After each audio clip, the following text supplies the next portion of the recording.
প্রিয় দর্শক, এখন আমি দাঁড়িয়ে আছি ভালুকার সব থেকে জনপ্রিয় জায়গা নারিকেল বাগানে। আর আজকে এই নারিকেল বাগান সম্পর্কে আপনাদেরকে এমন এমন কিছু তথ্য দিব যা এর আগে আর কেউ দিতে পারে নাই। চলেন আজকে এই নারিকেল বাগান সম্পর্কে আপনাদেরকে জানাই এবং ঘুরে দেখাই।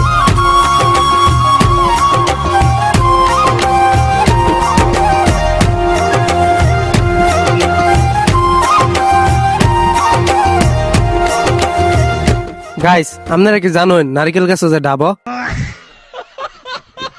আজকে আপনাদেরকে এমন একটা তথ্য দিব যা আমার আগে আর কেউ দিতে পারে নাই। তো তথ্যটা হলো নারিকেল গাছে ডাব হয়,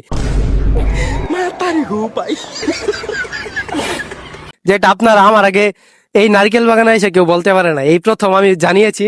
তো মাকসুদুল ভাই, আমি যে এত বড় একটা বিষয় মানুষকে জানাইতে পারলাম যে নারিকেল গাছে ডাব হয়, তো এই বিষয়টা নিয়ে তুমি কি বলবা?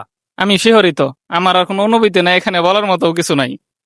তো আপনাদেরকে এত সুন্দর সুন্দর তথ্য দিলাম, অবশ্যই এই ভিডিওটা বেশি বেশি করে লাইক কমেন্ট শেয়ার করবেন। ধন্যবাদ।